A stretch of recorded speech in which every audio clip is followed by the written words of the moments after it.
of mine, down by the seaside, skipping stones. We watch the changing tide, far from home. Now we sleep in rows, stories told, walking down windy roads.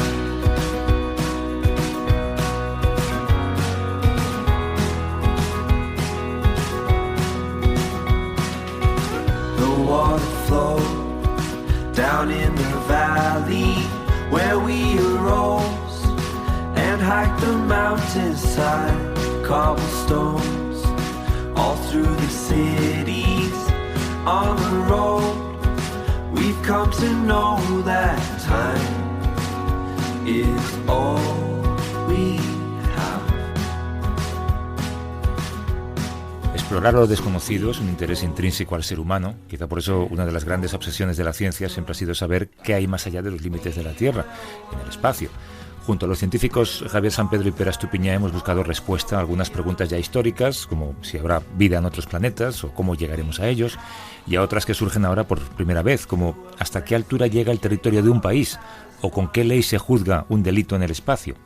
En las siguientes conversaciones van a conocer a un ingeniero que vio cómo la nave en la que había trabajado durante años se estrellaba al aterrizar en Marte, a un técnico español que vigiló para la NASA la llegada del hombre a la Luna desde Fresnedillas de la Oliva, en Madrid, o a un abogado argentino especializado en derecho espacial. Vamos a escucharlas.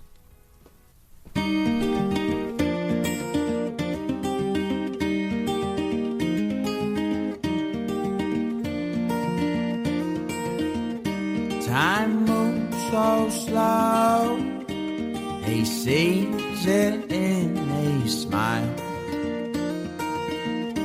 When he breathes, he grows, and he's done so for some while. And he knows that it's time to move along. He knows that it's time to right the wrong. Dicho esto, viene muy bien para hablar de lo que queríamos hablar, porque en este programa nos hemos preguntado varias veces si de verdad la ciencia nos permitirá algún día hallar vida fuera de nuestro planeta y quizá irnos a vivir allá donde la encontremos. Algunos de los invitados que han pasado por aquí lo han mencionado como una posibilidad. La mayor parte de los científicos lo han mencionado como su gran sueño, como el sueño de su vida, ¿no? Saber si eso es verdad o no es verdad.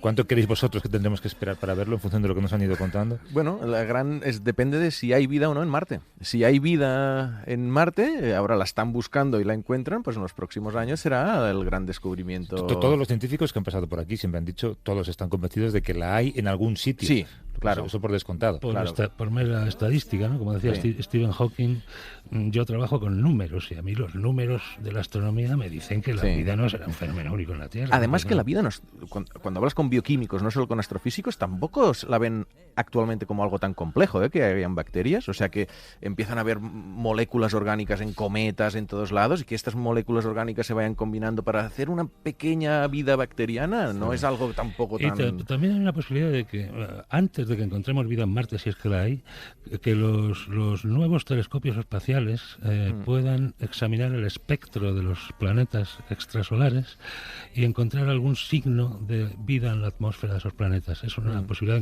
Quizá encontremos vida antes mucho más lejos de lo que la encontraremos. Pero como para confirmarla, yo creo que el gran reto de momento es Marte. De hecho, en Estados Unidos parece que la prioridad no es tanto la de encontrar vida, sino la de llevar vida hasta allí. Hace 2 semanas la NASA anunció que sus astronautas volverán a la Luna en el 2024 y que serán los primeros en pisar Marte allá por el año 2033, que parece que está lejos, pero no está tan lejos.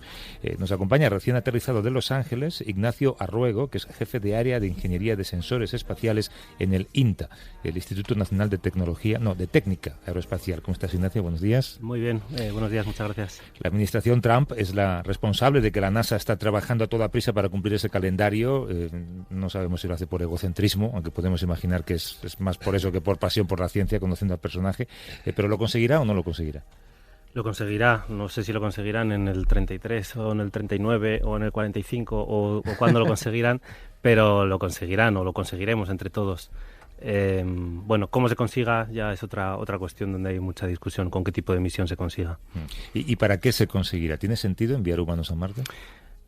Pues sobre eso también hay muchísima discusión. Yo creo que a largo plazo lo tiene. Creo que a largo plazo lo tiene porque creo que de alguna forma estamos, no sé si decir, condenados a terminar saliendo de este planeta que nos estamos cargando a pasos acelerados.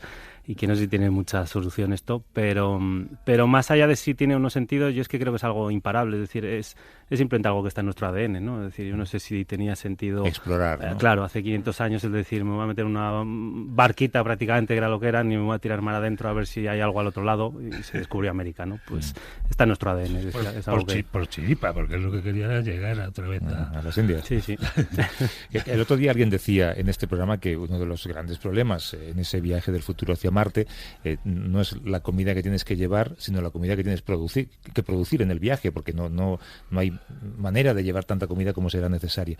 Y luego está la otra cuestión, que es no ya cómo vas, sino cómo vuelves. Sí, efectivamente. Y además ambas cosas están hasta cierto punto relacionadas, porque cuando se plantean misiones, y hace unos años se planteó, fue muy sonado, ¿no? Que se planteaba una misión solo de ida, y se hizo un concurso para ver si había gente que quisiera ir a Marte y morir allí. Quedarse allí.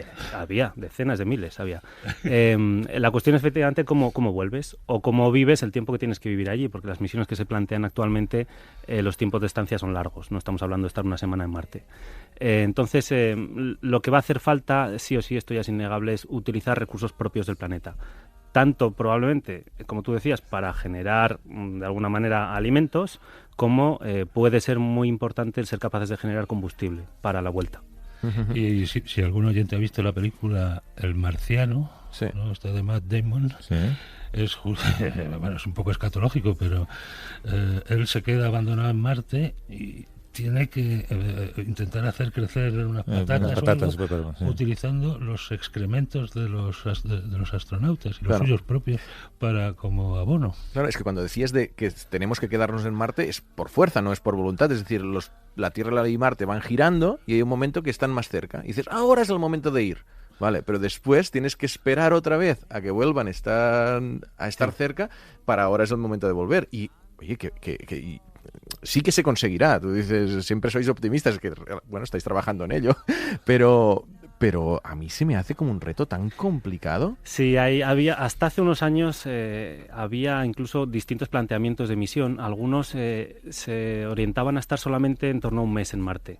Lo que ocurre es que la vuelta era tremendamente complicada. La vuelta era muy larga, incluso había que hacer un tránsito por Venus. Era un tema complejísimo. Exigía más propulsión todavía. Era una cosa... y ya yo creo que está muy aceptado el tipo de misión que tiene que hacerse es, efectivamente, tanto a la ida como a la vuelta, aprovechar ese momento en que Marte y la Tierra están en la posición relativa idónea para ello. Minimizas el tiempo de viaje, pero tienes que quedarte en Marte hasta que vuelve a producirse esa situación. Claro. Y eso son más de 500 días. Entonces hablamos ya de palabras mayores. Tú nos visitaste hace casi 3 años, cuando se estrelló en Marte la nave de la misión ExoMars, que había sido enviada allí en busca de vida. Podría haberse convertido en la primera nave europea. ¿Y por qué me lo recuerdas? No, yo solamente quería volver a confirmar que se estrelló, que España no tuvo nada que ver con esto. No fue culpa tuya.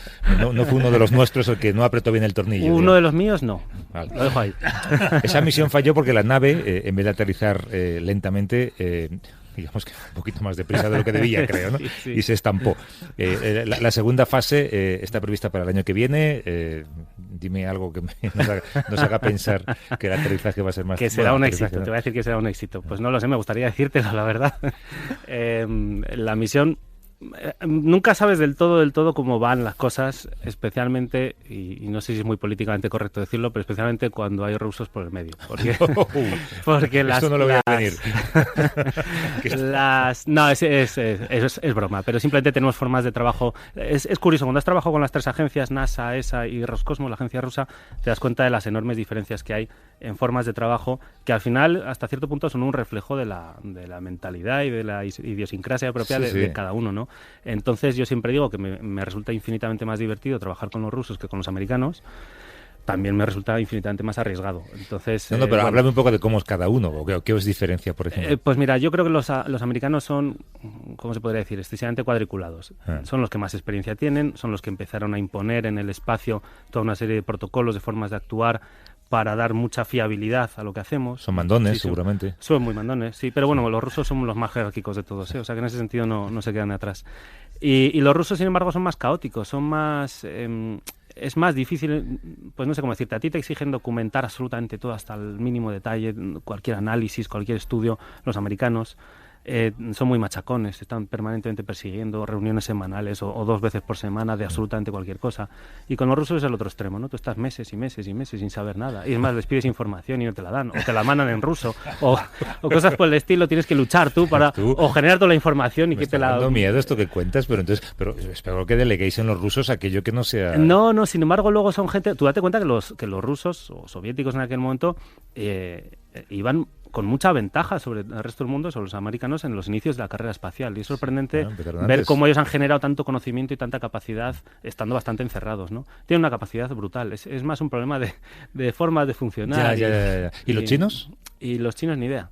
Los chinos ni idea, nadie porque sabe nada, ¿no? No, yo desde luego no sé nada. Con los chinos es cierto que viven como en un mundo aparte, los chinos. Los chinos son los únicos que no entraban a la Estación Espacial Internacional, los chinos son los únicos que se quedan fuera. Pero ¿sabéis un poco en qué punto están, hacia dónde Bueno, van? claro, ellos, después de este exitazo que han tenido con el aterrizaje en la cara oculta de la Luna, ellos desde hace años hablan también de una misión a Marte. No sé cómo está. En tiempos incluso tratamos un pequeño grupito de aquí de españoles, que parece que España siempre cae bien y tienes menos problemas de relación con todo el mundo, introducirnos en un programa que tenían para mandar un globo a Marte.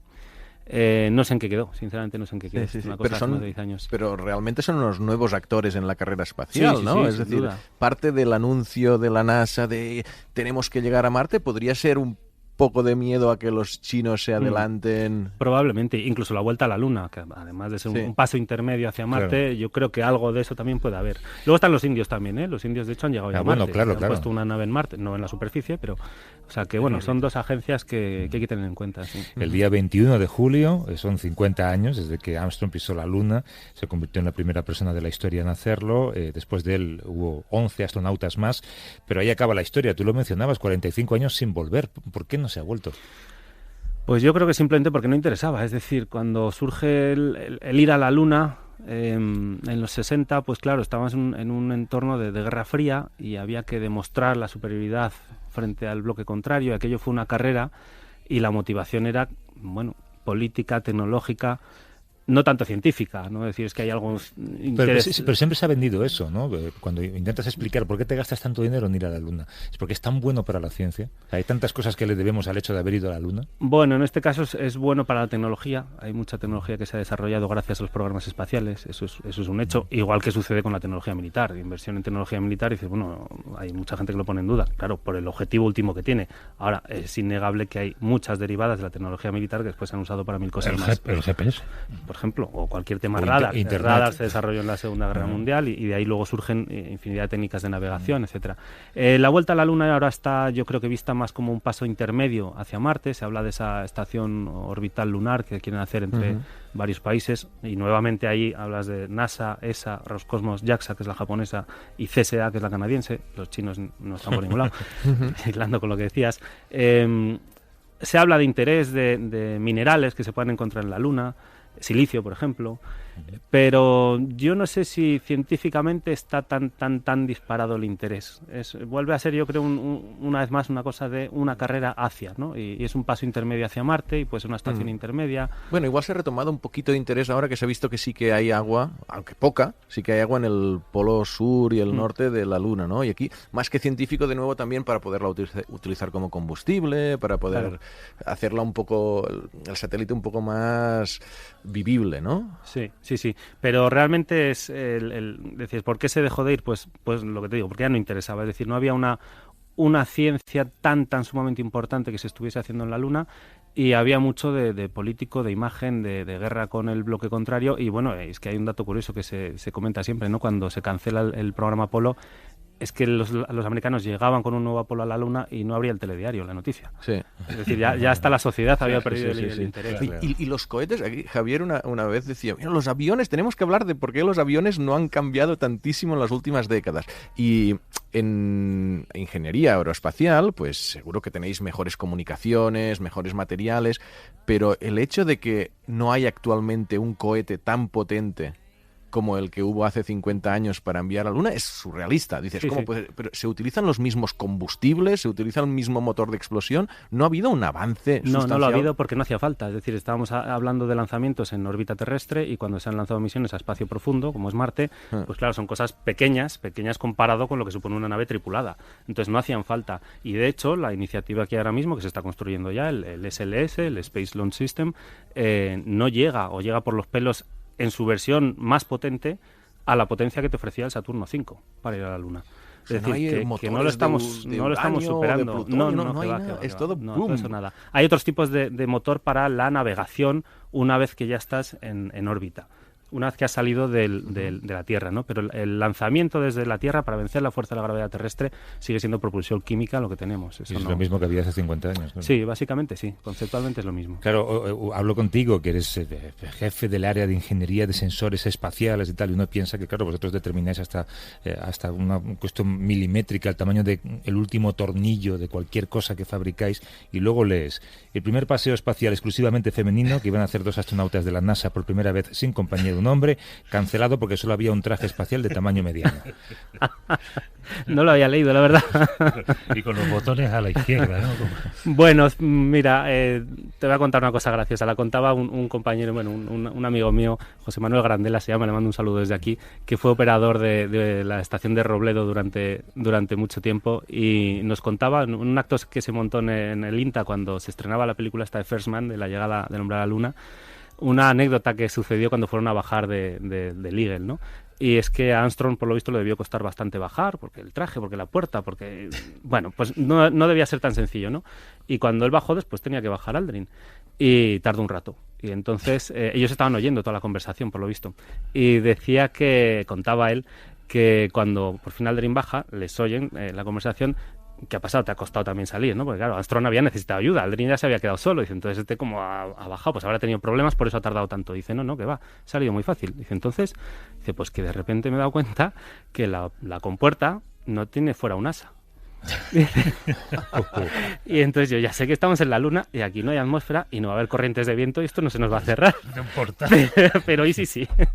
Es decir, que descuidas así, es una tontería, obviamente, porque no hacía falta el asa, porque no se iba a cerrar la compuerta, lo cuento como cosa graciosa, pero que suceden cosas así, pues sí suceden, sí. Anda que sí se les cierra. Por lo que sea, ¿no? Se apoya o algo. Oye, ¿en qué estás exactamente? ¿Lo podrías explicar de manera que lo entendamos? Sí, claro. Nosotros ahora mismo estamos desarrollando distintos instrumentos científicos para ambas misiones que hay a Marte ahora mismo el año que viene, en 2020. Son Mars 2020, que es el siguiente rover del JPL y la NASA, que es un rover tipo Curiosity, el que está ahora mismo allí. Y lo que hace España es una estación meteorológica bastante compleja, bastante avanzada, que se dirige desde el Centro de Astrobiología, y mi grupo concretamente aportamos uno de los sensores, digamos, grandes que lleva esta estación.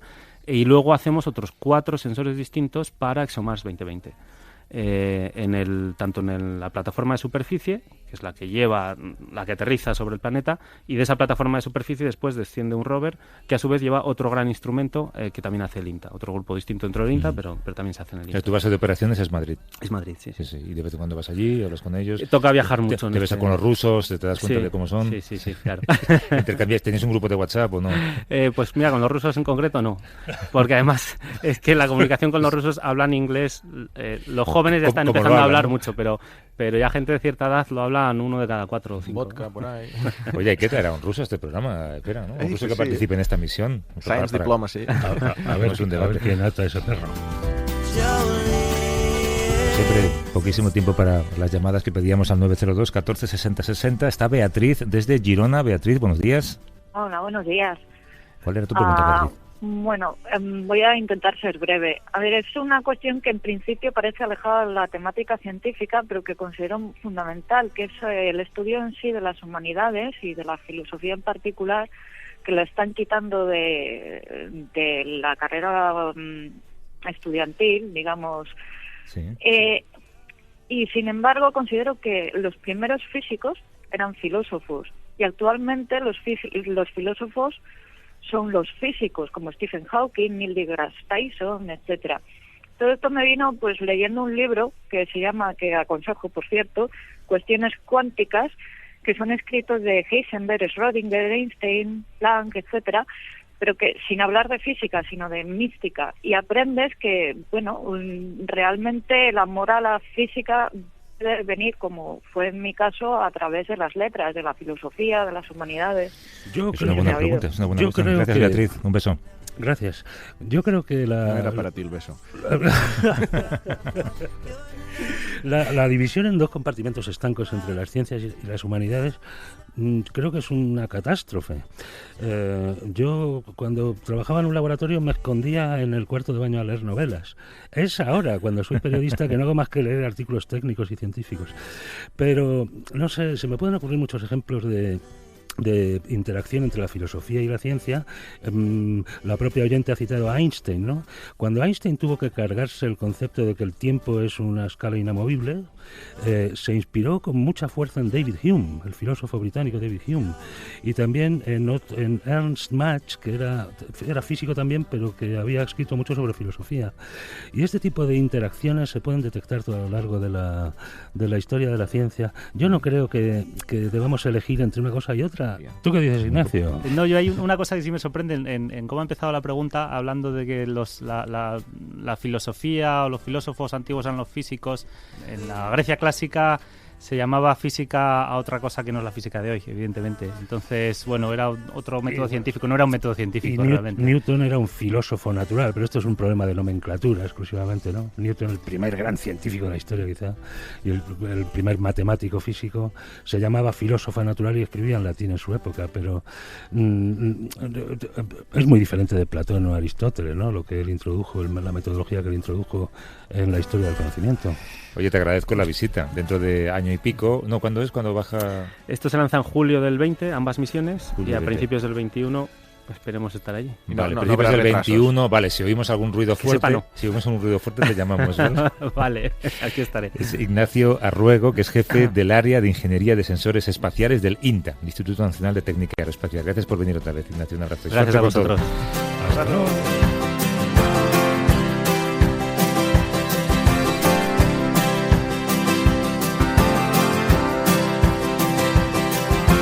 Cheers to us, my darling. Raise your champagne glass. Let's pour the box of Polaroids all over the floor and talk about the past.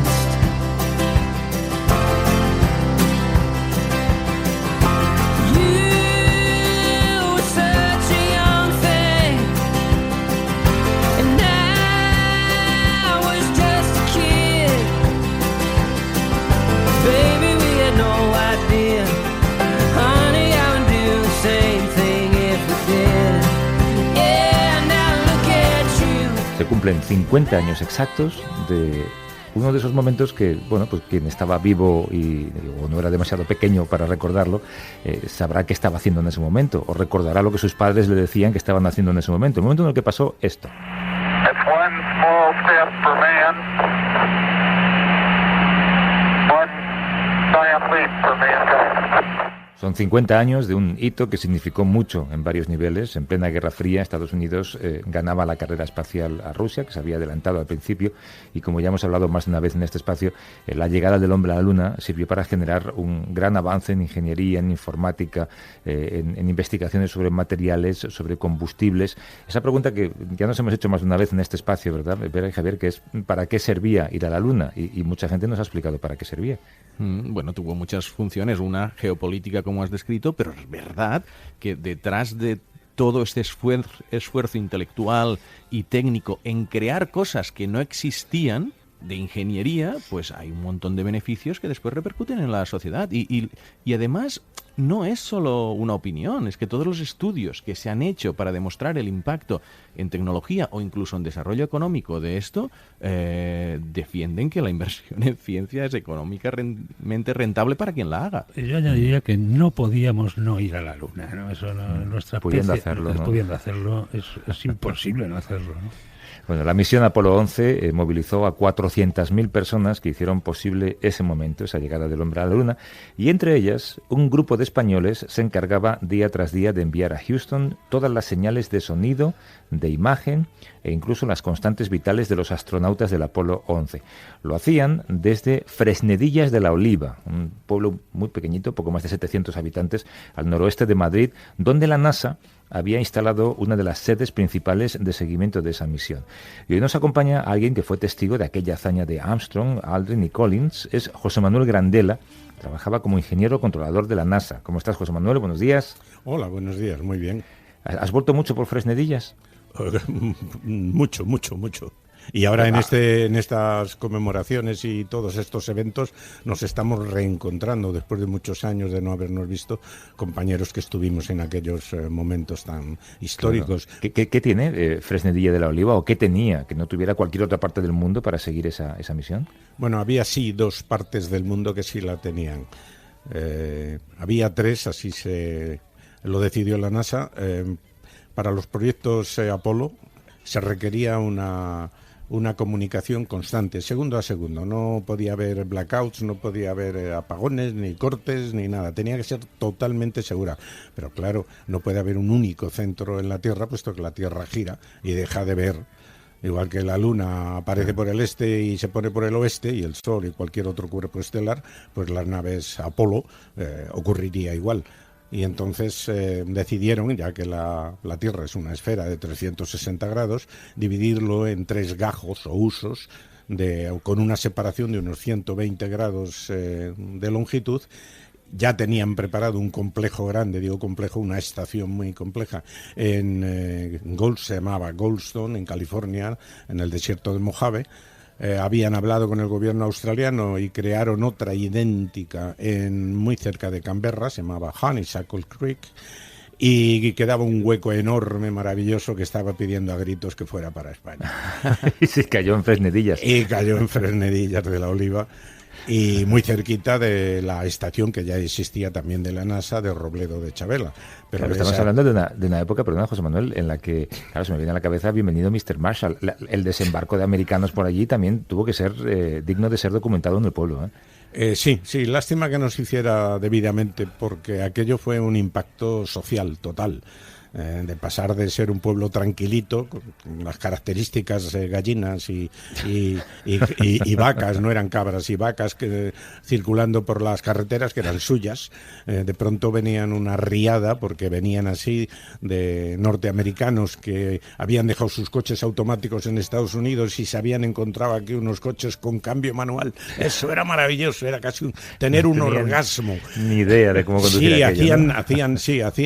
Hacían apuestas a ver quién mantenía el coche en el aire sin que ninguna de las 4 ruedas apoyaran sobre la carretera, con lo cual se bajaban unos y se ponían a derecha e izquierda de la carretera y cogían los badenes más pronunciados que había para evitar baches, y además decían que aquello era más seguro porque como las carreteras estaban llenas de baches, pues cuanto más tiempo estuvieras en el aire, menos riesgo corría de meter una rueda en un bache. Pero no quedó ni una vaca, ¿no? Alguna mató a algún compañero, mira. No me digas. Sí, murieron 7 compañeros en el ir y venir desde Madrid al trabajo. Wow. Esto me has dejado de piedra en medio de la conversación, has soltado un... Sí, es historia, no fueron todos en... ¿Pero qué pasa, que hubo accidentes contra vacas o qué? Sí, claro, naturalmente, yo mismo tuve una, en mi libro lo cuento. ¿Pero tantas vacas había? Uy, muchas, y muy pocos pastores. Las dejaban solas a su aire, y como me pasó a mí, que de pronto una se subió encima del capó de mi coche, en 124, y se puso allí a bailar. Te aseguro que cuando preparábamos la entrevista nunca pensaría que acabaríamos hablando de vacas. A usted, que era la persona que en algunos momentos recibía después la comunicación directamente del Apolo 11. O sea, qué contraste, ¿no? Total. Salir de la estación y encontrarse con esa realidad medieval, porque en muchos aspectos lo era de la España, pues era... ¿Qué fue de aquellas instalaciones? No sé, el cuartel general que montaría allí la NASA. Bueno, pues aquello, una vez que decidieron, como ya ganaron esa carrera del espacio los norteamericanos, pues los soviéticos decidieron dedicarse a otros negocios y hacer laboratorios espaciales y todo aquello. Entonces ya la carrera no tenía éxito. Entonces hubo presión en el Congreso y dijeron de cortar el proyecto Apolo, y lo cortaron hasta donde pudieron. Cuando yo entré allí fue apasionante, cuando me dieron un libro gigante que se llamaba Apollo Indoctrination, en el cual me contaba todo lo que se estaba haciendo y lo que se iba a hacer. No había separación. Y iba a haber 21 Apolos, 21 Apolos, luego hubo 17, y la construcción inmediata en la Luna de un asentamiento permanentemente tripulado. ¿Eso estaba planificado? Sí, totalmente. O sea, yo cuando vi aquello, yo creí que estaba leyendo La misma noche. Era una auténtica gozada saber que eso además era real y que se estaban dando los pasos para ello. Oye, vamos a hablar del momento clave, porque claro, vosotros seguíais desde allí la misión y el mundo estaba absolutamente pendiente de esos segundos en los que pues el Apolo tenía que posarse sobre la superficie de la Luna. Vosotros estabais siguiendo todas las constantes de la nave, creo que oíais hasta los latidos de los astronautas, porque esa era un poco vuestra misión, y en un momento determinado Armstrong está a punto de hacer aterrizar esa nave, pero cambia de lugar. Sí, ya lo creo. Bueno, cuando decís instantes o decís segundos, aquellos instantes, no.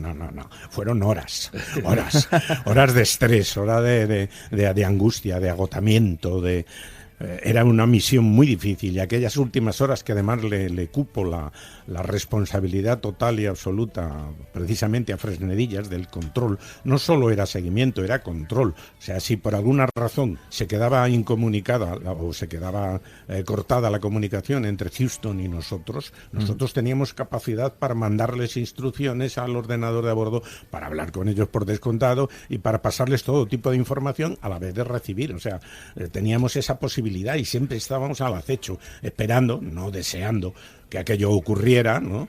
Pero sí esperando por si acaso, siempre estábamos a ello. Y por eso fueron horas. Y entonces, bajo esa responsabilidad total, desde que se separaron las dos naves, la Columbia, que pilotaba Mike Collins y que quedó orbitando la Luna, y el Eagle, el módulo lunar en el que bajaban Armstrong y Aldrin, cuando se separaron y tal, bueno, pues empezaron a pasar cosas. Una de ellas fue esa, que habían memorizado perfectamente por las fotografías que había tomado el Apolo predecesor en mayo anterior, el Apolo 10. Habían hecho unas fotos maravillosas del lugar en el Mar de la Tranquilidad donde tenían que aterrizar, y cuando estuvieron cerca estaban en tierra incógnita, no sabían qué hacer. Y sin embargo el ordenador les estaba llevando a un cráter gigantesco. Entonces Armstrong no lo dudó, desconectó el piloto automático y cogió un joystick, ahora tan famosos y tan útiles, ¿no? Cogió un joystick y empezó a planear, a buscar, mientras su compañero Aldrin le iba cantando a qué velocidad iban, a qué distancia del suelo y en qué dirección, claro, para él saber. Y es verdad que se le estaba terminando el combustible. Yo he escuchado eso, que tomó el control de la nave, pero buscando un sitio donde aterrizar, y que desde Houston o desde donde sea le estaban diciendo, oye, que te quedan 30 segundos de combustible, te quedan 20 segundos de combustible. Es que y si no, tienes que abortar la misión y irte para arriba otra vez, porque es que si no, te quedas aquí. La orden de la NASA, entre otras muchas órdenes, es que ante la menor dificultad, la menor posibilidad de que ellos corrieran peligro, la misión debía ser abortada. O sea, no lo dudaran, por muy cerca que estuvieron. Como ayuda, el Capcom, o sea, el comunicador de la cápsula, que era el astronauta Charles Duke, que estaba allí en Houston, a través nuestro, le recordó primero 60 seconds. Y aquello significaba que tenían solo 60 segundos de combustible para lo que fuera a emplear para aterrizar y para volver, y luego para volver al encuentro de Mike Collins y de ahí a la Tierra.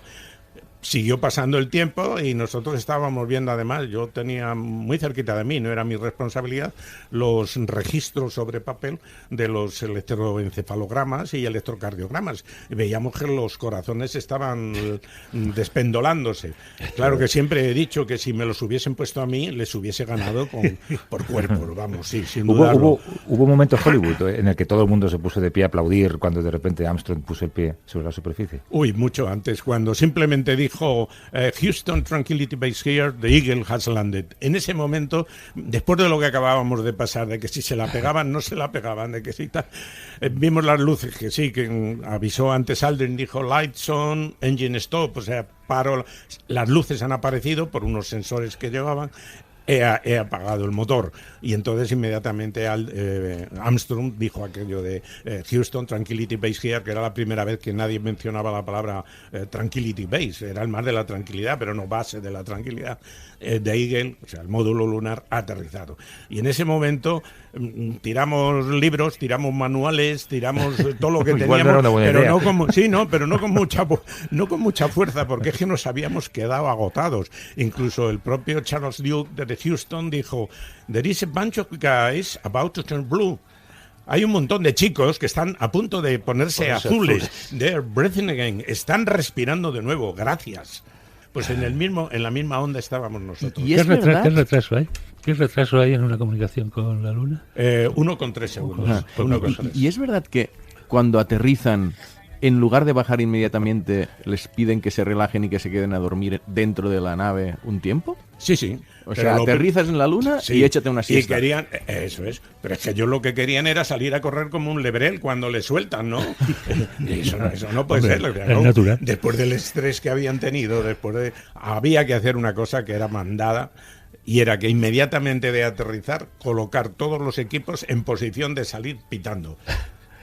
Y además ponía just in case. Por si acaso. Pero no decía just in case, porque era muy curioso. Y luego, lógicamente, para poder acceder fuera se tenían que poner los trajes, hacer la descompresión de la nave para que estuviera con el vacío y tal, y entonces luego ya salir. Bueno, al final les dijeron: mira, como eso os va a llevar tiempo, pues vale, si después de eso queréis seguir bajando, pues vale. Y ahí estuvimos. Y ahí fue el tiempo en el que a nosotros, porque aquello ocurrió a las 9:18 de la noche, hora local de Madrid, de España.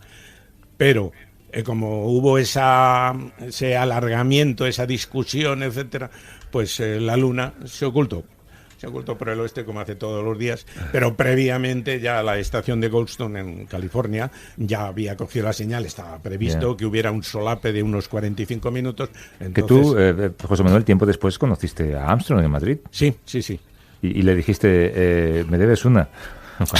No, yo personalmente no, pero sí hablamos de muchas interioridades, y eso que él era muy poco locuaz, no era como Aldrin, que también le conocí y era una ametralladora contando cosas y anécdotas, y además muchas jocosas. Eso no era la actitud de Armstrong. Por alguna razón fue elegido Armstrong y no Aldrin. Porque no hacía bromas, ¿no?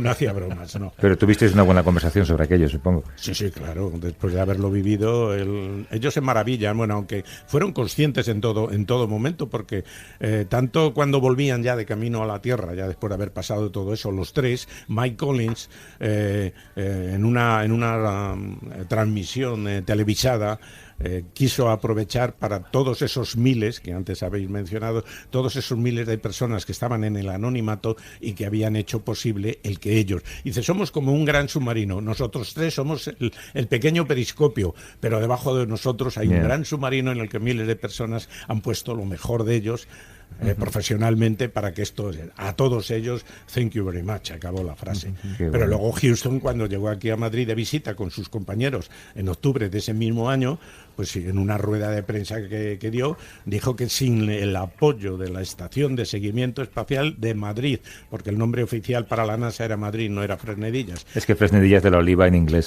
sí, es muy difícil de pronunciar. Pues sin el apoyo de Fresnedillas, ellos jamás habrían logrado llegar a la Luna, y eso, bueno, nos infló bastante. Qué buena historia, José Manuel, que supongo que habrás contado 40 veces, pero cada vez recordarás una distinta, porque como dices tú, tenías que tener la adrenalina tan disparada que seguramente hay cosas que has ido recordando con el paso de los años, y cosas que echarás de menos de esa época, supongo, ¿no? Hombre, el estrés que tuvimos en todas las misiones, porque históricamente era la número 1, pero no ha habido una misión en la que todo haya sido coser y cantar, ni mucho menos. Yeah. Oye, te agradezco mucho la conversación. Sé que me imagino que estos días serás muy reclamado por muchos medios y por gente con la que todavía coincidirás en ese pueblo. Cuando llegues, me imagino que hay gente que todavía se acuerda de aquello, que te saluda por la calle. Debe ser casi como un héroe local en Fresnedillas de la Oliva, ¿no? Hombre, no quiero tacharme de tal, ¿no? Pero sí, ¿no? No, me aprecian mucho, me quieren y bueno, pues me llaman siempre que me necesitan y saben que me tienen, pues si aparece algún medio de prensa para contar la parte interior, porque había muchas personas de Fresnedillas, del pueblo de Fresnedillas, de Robledo de Chabela, etcétera, que se les había contratado, pero claro, al no tener una preparación técnica, pues hacían labores de cocina, de camareros, de lo que fuera, ¿no? Sí, porque el inglés debería ser, supongo que sería estrictamente necesario. Estrictamente, además, no, yo diría no inglés, yo diría americano, americano y muy rápido. No podías, ante cualquier pregunta, ante cualquier duda, que estabas escuchando las conversaciones, no podías preguntar eso, que say that again, o decirlo de la escuela, my Taylor is rich.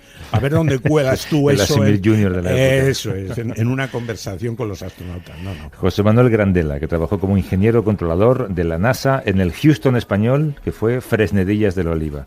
Lo dicho, que te agradezco el diálogo y suerte con lo que tengas en tus manos. Un abrazo fuerte. Un abrazo muy fuerte, muchas gracias. Hasta luego.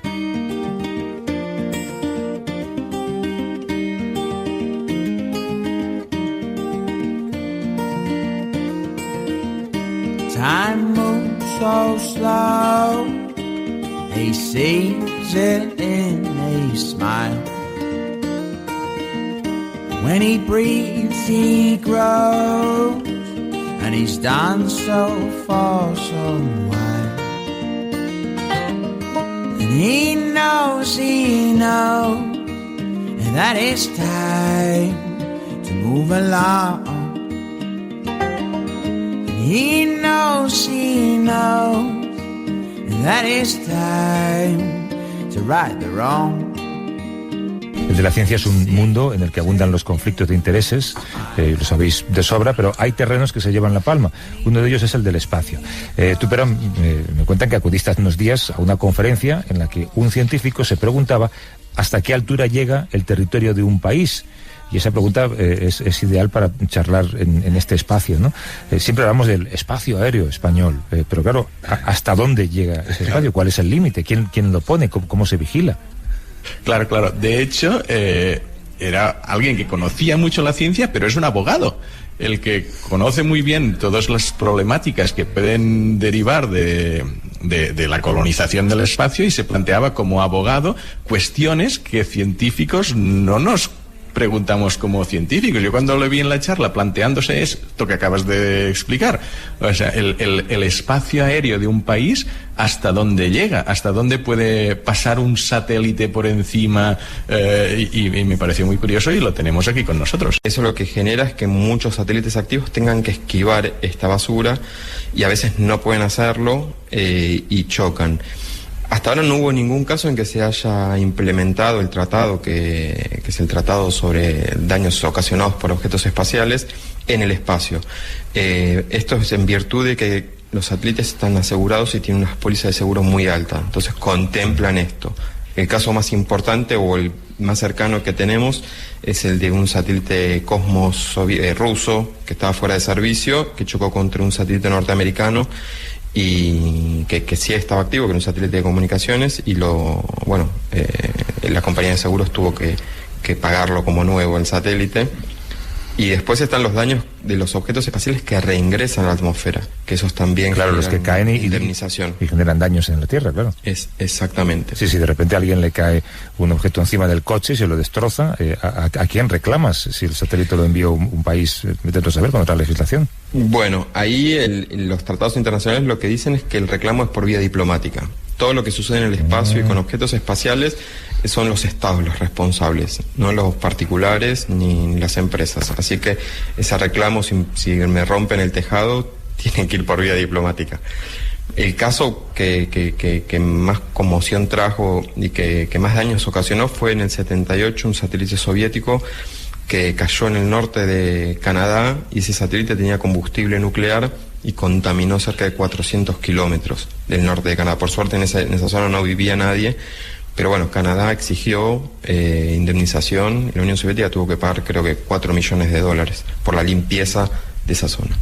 Wow, es alucinante. A mí el otro gran tema que no solemos hablar en divulgación científica porque es difícil conseguir información, es el tema militar. Hay un montón de investigación científica en el ámbito militar. Yo cuando escuché a Juana hablando de todo este espionaje gracias a satélites y de aplicaciones armamentísticas del espacio, digo, bueno, o sea, eso de armas en el espacio suena a Star Trek, pero es una realidad, no es ficción. No es ciencia ficción.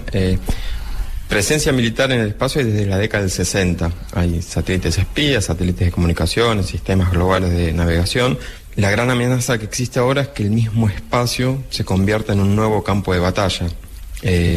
Las potencias en los últimos años están ensayando con armas como misiles que destruyen satélites o satélites que se chocan unos contra otros. Es algo que se llama kinetic kill o muerte por movimiento. Y a partir de esto, por ejemplo, Estados Unidos decidió crear para fines de 2019 una nueva fuerza armada en el espacio llamada Space Force. Lo que hasta ahora veíamos en las películas comienza a ser realidad. Y también hay un tema de estrategia militar que habla de lo primero que tiene que hacer que tenía que hacerse en un enfrentamiento es dejar ciego al enemigo, y para dejar ciego al enemigo es fundamental destruir sus satélites. Lo que ocurre en el espacio, a diferencia de Star Wars o Star Trek, es que cuando uno dispara un satélite no desaparece, se convierte en basura, y esa misma basura puede golpear a satélites propios. Pero igual los tratados internacionales prohíben la carrera armamentista en el espacio. Lo que proponen es un uso pacífico del espacio que por 60 años se logró. Esperemos que sí. Y luego hay una órbita muy importante para las comunicaciones, es la órbita geoestacionaria, ¿no? Que está, creo recordar que a 36.000 kilómetros, una órbita bastante lejana. Como las cosas que giran alrededor de la Tierra muy cerca, giran muy deprisa. Cuanto más te alejas de la Tierra, van girando más despacio, y justo en esa órbita geoestacionaria se ponen a girar a la misma velocidad exacta que la Tierra, de manera que siempre están sobre el mismo punto del ecuador terrestre, ¿no? Esa órbita es tan valiosa para las comunicaciones que está saturada, ¿no? Desde hace años ahí no cabe un satélite más, vamos, si quieres respetar una cierta distancia de seguridad. Y los intereses económicos son muy fuertes ahí. ¿Qué puedes decirnos de esto? Bueno, ese es un recurso natural no renovable que está en el espacio. Y desde el derecho lo que tratamos de hacer es de crear normas que obliguen a los países y a las empresas a conservar una cuota de combustible en esos satélites para cuando esté por terminar su vida útil expulsarlos a algo que se llama órbita cementerio, que son 400 kilómetros más lejos de esa órbita a 36.000 kilómetros. Hay un par de cosas que también me resultan alucinantes, porque aquí una vez hablamos de la minería de asteroides y yo no me lo terminaba de creer esto, que realmente fuera rentable enviar una especie de nave o excavadora a un asteroides para sacar materiales que, por muy extraños que sean en la Tierra y muy caros que sean aquí, enviar una nave, pero es que Juan decía, no, que se está ya trabajando en esto y se está haciendo incluso normativa para regular de quién es este asteroide, cómo se comercializa el material y tal. Sí, ya hay leyes, o en Estados Unidos tiene una ley y Luxemburgo tiene otra ley que permiten la explotación de recursos naturales en asteroides. ¿Para qué estas empresas quieren ir a los asteroides? Para extraer metales pesados como oro, platino, titanio, y después para otras dos cosas, que no es volver a la Tierra y traerlos, sino para ver si se pueden procesar materiales en esos lugares y para extraer agua. Porque la exploración de la humanidad del sistema solar está limitada porque todo lo que necesitamos para explorar el espacio lo tenemos que llevar de la Tierra. Entonces lo que quieren hacer con estos asteroides es que sea como gasolineras o estaciones de servicio, como le decimos acá, donde extraer agua. Y como saben, el agua si se la descompone hidrógeno y oxígeno, es el combustible de los cohetes. Claro. Entonces es usar eso, ver si se puede extraer para seguir explorando el sistema solar. Así que están en ese plan. Y no hay un tratado internacional que contemple esto. Ese es un gran debate que se está dando en el derecho espacial a nivel internacional. Te voy a hacer dos preguntas finales casi de consultoría de abogados, a ver qué pasaría en estos casos. Después te mando la factura. Exacto. Claro, hay satélites, supongo que Google los contrata de alguna manera, o igual son suyos en propiedad, que toman fotos con los que luego hacen pues estos programas, este software de mapeo, ¿no? Y algunos además con una definición tremenda, hasta el punto de que se puede ver la comisión de delitos casi desde el espacio. Se te meten en la cocina de casa, ¿no? Claro. Yo me pregunto si hay alguna norma que regule lo que las empresas pueden ver desde arriba. Bueno, es una excelente pregunta porque, mira, lo que está prohibido hacer desde un avión, o sea, un avión argentino, si quiere sacar fotos de Uruguay, no puede hacerlo, porque es violar soberanía de otro país. Pero en el espacio se puede hacer eso. O sea, pueden sacar fotos de nuestros techos, de nuestros patios a 600 kilómetros de altura. Siempre que te vayas muy lejos puedes hacerlo, ¿no? Qué bueno. Claro, exactamente. Bueno, los satélites como los de Google tienen prohibido comercializar imágenes a unas resoluciones menores a 25 centímetros. Pero los mismos satélites pueden tomar imágenes aún con mayor resolución. Es decir, se pueden distinguir personas. No digo rostros, pero sí personas. Y fue el caso en Estados Unidos de que hubo un crimen y justo el satélite pasaba por ahí, estaba el cuerpo en Los Ángeles al costado de una vía de un chico y su padre lo encontró y claro, él sabía que en Google estaba la foto con el cadáver de su hijo, una foto tomada desde un satélite, y exigió a Google que remueva esa imagen porque se tenía afectado su derecho y su intimidad. Así que sí, ese es uno de los grandes debates de cómo se regula esto, si se van a eliminar las personas, si se van a eliminar los autos, y aquí creo que la solución es tanto desde el punto de vista legal como tecnológico. Creo que tienen que dar una solución en conjunto. Qué bueno saber que puedes sacar fotos desde una nave espacial, pero no desde un avión. Oye, la otra es, pues el inicio de una novela de Agatha Christie. Van un argentino y un uruguayo en un viaje de turismo espacial que despega desde China y el argentino agrede al uruguayo o viceversa. No sé cómo empiezan las discusiones. Por el tango. ¿Dónde presenta la demanda? Por fútbol, seguro. ¿A quién le presenta la demanda? Bueno, ahí estamos ante lo que se llama jurisdicción de objetos espaciales y hay que depender si es un objeto espacial multimodular. Importa de quién es la nave, dónde ocurre, porque todos los objetos que se envían al espacio conservan la jurisdicción y el control del país. Por ejemplo, si la nave era argentina, eso va a juzgarse en tribunales argentinos o se va a aplicar la ley argentina. Hace 2 meses ocurrió un caso de una astronauta norteamericana que cometió, aparentemente sería el primer delito cometido desde el espacio, que desde la Estación Espacial Internacional se metió en la cuenta bancaria de su pareja, una agente de inteligencia norteamericana, y desvió fondos. Ese caso de robo de identidad se va a aplicar la ley norteamericana porque ella estaba en el módulo norteamericano. Qué bueno. De la Estación Espacial Internacional.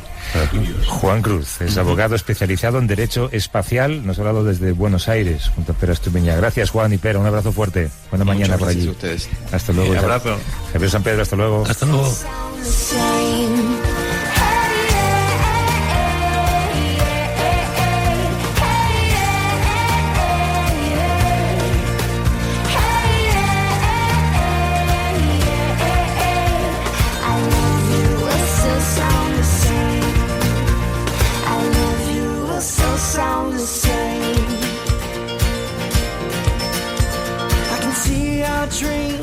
Inside of a child, long after us fade away. When our ring starts to rust and our skin starts to age, remember the promise we made. Hey!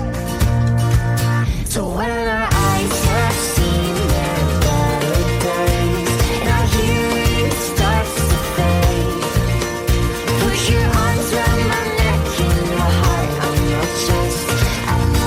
Will still sound the same. I love you, will still sound the same. Hey, hey, hey, hey, hey, hey, hey,